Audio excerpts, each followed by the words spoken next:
They thought they won. That's the joke, right? The new supply is over there smiling, posting their little filtered selfies like they just hit the Powerball, when all they did was inherit a walking red flag factory with bad credit and worse intentions.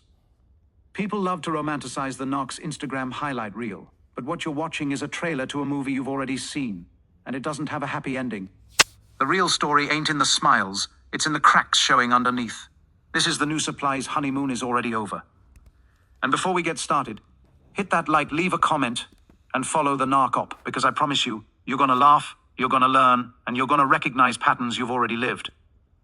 The Narc is the type to recycle the same love bomb script over and over. You're my soulmate. Nobody's ever understood me like you do. I can finally be myself with you. Sound familiar? Yeah, they said it to you, and to the one before you, and the one before them. It's not love, it's customer service at a scam company. Everybody gets the same picture, the product's broken. The new supply believes it because they don't have the receipts yet. And that's why their honeymoon is already doomed. You can't build forever on fraud. Science explains it too. Narcissists get addicted to the dopamine hit of the chase. Their brain scans light up like a slot machine when they're pursuing someone new. But the second they own somebody, that dopamine crashes. The thrill dies. That's why they start devaluing, the compliments dry up, the criticism sneaks in, the gaslighting ramps up. The new supply doesn't realize yet, but the mask has an expiration date. And baby, it's already ticking. Here's the kicker. The new supply isn't competition. They're not winning anything. They just got cast in a play where the lead actor refuses to change the script. Same plot, different co-star. That's why survivors laugh when narcs flaunt their new toy. Because we've seen this sitcom before, and we turned it off mid-season. You can't envy someone who just sat down at a table where the meal is spoiled. What's wild is how predictable it is. First act, obsession. Second act, confusion. Third act, collapse. And no matter how many times the narc thinks they're rebooting the series with a fresh cast, the ending is always the same. You can't escape gravity, and you can't escape karma. The narc cycle doesn't bend for new supply. It breaks them, every single time. The love bombing is intense because the narc knows they're hollow underneath. They pour it on thick to distract from the emptiness. Roses, trips, late-night calls, were soulmate speeches. It feels like magic. But it's a magic trick, and every trick has a reveal. The reveal comes when the supply realizes the narc isn't a partner, they're a parasite. That glow in the beginning, it's just stage lighting. And the internet makes it worse, because social media sells the illusion. You'll see the couple photos, the captions about true love, the matching outfits. But what you won't see are the silent treatments, the discarded text messages, the sneaky triangulation already creeping in. You'll never see the narc's true self posted online. It lives in the shadows. The audience gets curated content, but the new supply lives backstage with the chaos. That's why the honeymoon's already over, even if the filters hide it. Here's the funny part. Survivors stop competing once they heal, because why would you compete for a booby prize? You don't envy somebody who just walked into a scam you already escaped. Survivors sit back like, oh, they're in the love bomb stage. Cute. Let me know how long before the first discard. It's not jealousy, it's deja vu. The show never changes, only the extras do. But don't get it twisted. The collapse isn't funny for the new supply. They're not villains, they're victims.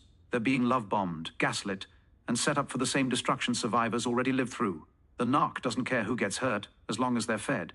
That's why we don't hate the new supply, we pity them. Because their honeymoon isn't a win, it's a warning label with glitter. The cycle has no brakes, and science backs it. Narcissists lack the neural wiring for sustained intimacy. Empathy requires consistent brain activity in regions they simply underuse. That's why every relationship feels like the same rerun. The brain chemistry doesn't lie. The chase lights them up. The commitment shuts them down. It's not love. It's a chemical addiction followed by inevitable collapse. The new supply's honeymoon is a chemical countdown. By now, survivors know the narc's tricks. The fake vulnerability, the sob stories about their crazy ex, the sudden soulmate language. It's a script, not a story. Survivors can recite the lines before the narc even delivers them. And once you know the playbook, the illusion evaporates. That's the gift of surviving. You stop being an audience member and you become a critic. And critics don't clap for bad theater. The new supply eventually learns the same thing. The glow fades, the contradictions pile up, the lies reveal themselves. They'll notice the narc's patterns, the mood swings, the triangulation, the sudden distance. They'll start Googling at 3 a.m. Why do I feel crazy in this relationship? And the search results will confirm what survivors already knew. The narc's honeymoon is a setup for collapse. The tragedy is that it takes pain to see the truth. And speaking of pain, let's talk about the discard. Survivors know the gut punch of being suddenly devalued, ghosted, or replaced. The new supply thinks they're immune until it happens to them. And it will. Because the narc doesn't change, only the victim does. The discard isn't a maybe, it's a guarantee. And when it hits, the honeymoon will feel like a cruel joke. But here's the middle truth. If you're listening right now, you're proof that the cycle can be broken. Survivors who share, who heal, who glow. Y'all are walking testimonies that narcs don't win in the end. Your peace is the biggest clapback. Your silence is the loudest revenge. And if you're watching, hit like, drop your story in the comments, and subscribe. Because together, we're building the playbook that exposes them forever. What happens next is collapse. The narc starts to scramble, desperate to restore the mask. They might hoover, they might rage, they might smear. But none of it fixes the fact that their playbook is out of date. Survivors already moved on, the new supply is already catching on, and the narc is stuck recycling old tricks. That's not power, that's panic. Collapse is the only ending left. And collapse isn't private anymore. In 2025, everything gets exposed. Screenshots leak, receipts circulate, group chats light up. Survivors share stories, patterns emerge, and the narc's charm dissolves under collective sunlight. What once thrived in silence now dies in exposure. Collapse is not just personal, it's cultural. And there's no hiding when the whole world has Wi-Fi. The flying monkeys start dropping too. At first they defend the narc, parroting their lies. But eventually they get burned, they get used, they get discarded. And when the monkeys leave, the narc loses their echo chamber. Suddenly the cheerleaders are gone, and the silence is deafening. Collapse grows louder in loneliness, because narcissists can't survive without an audience. And here's what survivors need to hear. The new supply isn't stealing your worth. They're inheriting your wounds. The narc didn't upgrade, they just recycled. What looks like winning is actually losing in slow motion. Survivors glow because they healed, not because they competed. And healing is the narc's kryptonite. Because you can't control someone who finally chose peace. The honeymoon was never real. It was theater. And every actor eventually breaks character. Survivors learn the hard way, and new supply will too.